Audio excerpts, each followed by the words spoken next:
शिव पुराण में 5 महापापों का वर्णन किया है, कुर्म पुराण में, स्कंद पुराण में 5 महापापों का वर्णन किया है। उस 5 महापाप में पहला पाप है बाल हत्या। पहला पाप कौन सा है? जम के बोलो जरा, बाल हत्या। दूसरे नंबर का पाप है पर स्त्री का भोग करना, पर नारी का संग करना, यह महापाप की गिनती में आता है। तीसरे नंबर पर आता है स्वर्ण की चोरी करना, सोने की रकम चुरा लेना, सोने की रकम को प्राप्त कर लेना, यह महापाप की गिनती में आता है। चौथे नंबर में आता है किसी के घर में आग लगा दे।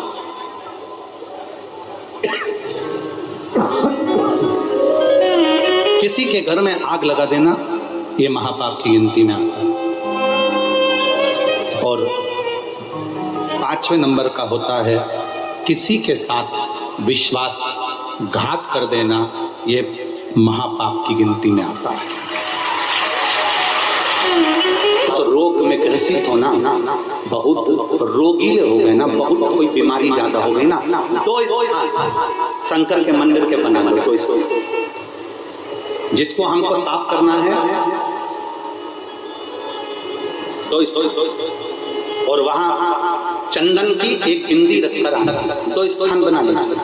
पहला ये जो जलाधारी है, अशोक सुंदरी वाला जो स्थान है, पहला स्थान अशोक सुंदरी का स्थान, जहां पर बीच में एक मोटी सी लाइन रहती है, उसके आसपास में जो जगह रहती है उस जगह को जल से साफ करते हैं। और जल से साफ करने के बाद में उसी को अपने शरीर पर थोड़ा सा लगाइए, हाथ को धो लीजिए, थोड़ी सी चंदन की बिंदी दोनों ओर लगा दीजिए। पहला स्थान। दूसरा स्थान जहां से पानी बहकर जाता है, उस पूरे स्थान पर से कहीं भी एक हमारा मन कर जाए, उस स्थान को थोड़ा सा हाथ से और जल से साफ कर दो, और वहां हाथ को अपने हृदय से या शरीर में जहां रोग है, तकलीफ है, बहुत कष्ट है, बहुत दर्द है, उस स्थान पर लगाओ। और चंदन की हाथ धोने के बाद चंदन की बिंदी उस स्थान पर, वो नाली वाली जगह पर कहीं पर भी रख दीजिए। ये 2 जगह आप साफ करना सीख जाए। ये 2 स्थान आपने अगर साफ करे हैं तो निश्चित है कितनी भी बड़े से बड़ी बीमारी है उसका रिजल्ट अच्छा ही आएगा, तो बीमारी समाप्त होगी। वो बीमारी समाप्त होगी, निश्चित है। थोड़ा समय लगेगा, थोड़ा समय लगेगा, पर आप अपने भरोसे से अगर करोगे तो निश्चित उसका प्राप्त। सावधानी से सुनना। पंचमी कौन सी तिथि थी? पंचमी, चाहे वो शुक्ल पक्ष की हो, चाहे वो कृष्ण पक्ष की। कलश में थोड़ा सा इत्र डालकर शंकर को जब समर्पित करते हैं तो महाराज घर में अगर कोई व्यक्ति बहुत रोगीला है, बहुत रोगीला, तो शिव महापुराण स्कंद पुराण का यह भाव याद करिए कि 1 लोटे पानी में इत्र मिलाकर, जल में इत्र मिलाकर, बहुत रोगीला व्यक्ति, बहुत बीमार व्यक्ति है, 1 लोटा पानी उसका हाथ का स्पर्श कराकर शंकर को चढ़ाना प्रारंभ कर दीजिए। महाराज केवल 5 या 7 दिन चढ़ाओ, और वो 7 दिन के बाद में उस बीमार व्यक्ति का क्रम देखिए कि उसमें चने की दाल का दान कोई सहज नहीं है।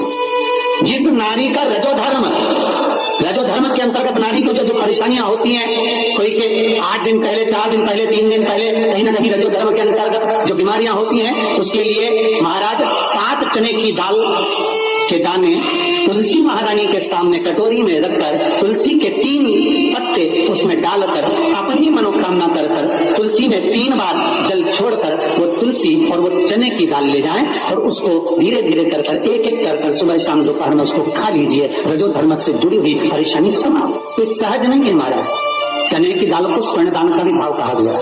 हमारे हिंदू धर्म में चने की दाल को स्वर्ण दान भी करते हैं। जो व्यक्ति स्वर्ण दान नहीं कर पाता वो चने की दाल का दान कर देता है, तो स्वर्ण दान के बराबर मानने में। और बहुत ध्यान दीजिए महाराज, अगर कोई काम अटक रहा है, नहीं हो रहा, बहुत प्रयास करा, तो भगवान शंकर के मंदिर में 5 बेलपत्र चढ़ाइए। और शंकर भगवान की जो छोटी लड़की है अशोक सुंदरी, आपको बताया था ना अशोक सुंदरी का स्थान, भगवान शंकर की 6 लड़कियां हैं, उसमें से सबसे छोटी लड़की अशोक सुंदरी की जगह पर एक बेलपत्र चढ़ाइए। फिर एक बेलपत्र नंदीकेश्वर पर चढ़ाइए।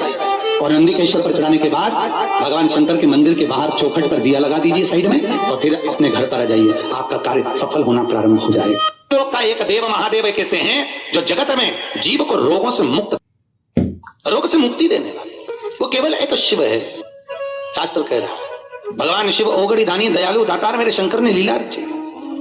आज भी स्कंद पुराण कहती है कि भगवान शंकर ने अन्नपूर्णा के दरवाजे पर पहुंचकर जब काशी में भिक्षा मांगी थी तो अन्नपूर्णा ने कहा था, ए शंकर, मैं उस गरीब से गरीब व्यक्ति का भी भंडार भर के रखूंगी, बस एक गलती नहीं होना चाहिए कि जहां भोजन बने उस स्थान पर बैठकर, उस स्थान पर खड़े होकर भोजन बनाते समय उस भंडार ग्रह में जूता नहीं होना चाहिए। तो तुम्हें भर दूंगी भंडार।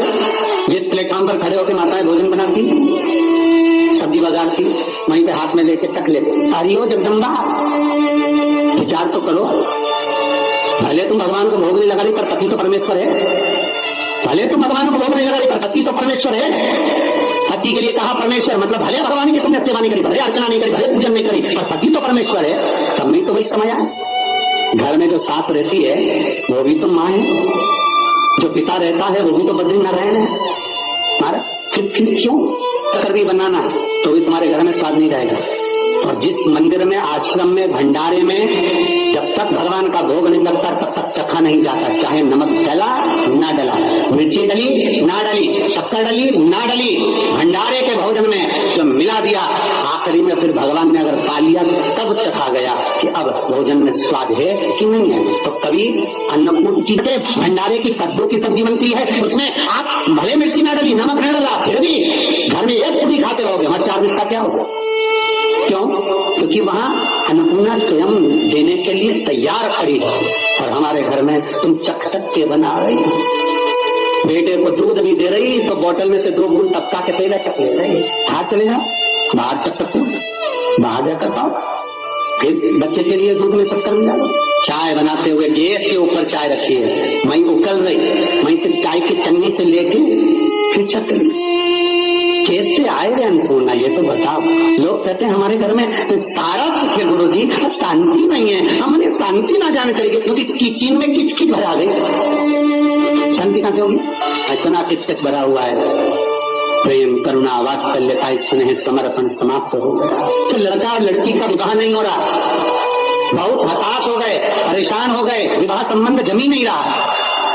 किसी भी बुधवार के दिन तांबे के कलश में चने की दाल को भर लीजिए, किसी भी बुधवार, और तांबे के कलश में चने की दाल को भर लो, उसमें 2 गोल सुपारी रख लो, पूजन वाली सुपारी रखकर 2 सिक्के उसमें रख लो, पीले कपड़े से मुख बांध दो, उसका पूजन करो बुधवार के दिन भी, और गुरुवार के दिन उसका पूजन स्नान करने के बाद करना। और घर में किसी से बात मत करना, मुख से शब्द मत, मुख झूठा मत करना।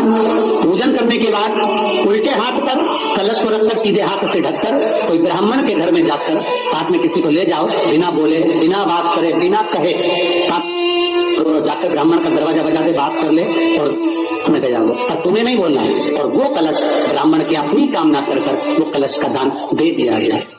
हमारा ज्यादा से ज्यादा 4 महीना 3 महीने के अंदर विवाह संबंध पक्का हो जाता है। विवाह से फिर निवेदन करा, चने की दाल का व्याख्यान वर्णन फिर किया गया। मान लो कोई प्लाट है, कोई प्रॉपर्टी है, कोई जमीन है, कोई जायदाद नहीं दिख रही, बहुत परेशान हो गए, लाखों करोड़ों रुपए तुम्हारे डूब गए और ये प्रॉपर्टी बिके, तब तुम उबरो, तो उसके लिए चने की दाल को 1 रात्रि पहले रविवार के दिन घर में गला लीजिए और उसको गलाकर दूसरे दिन उसमें थोड़ा सा चंदन मिलाकर पीस लीजिए।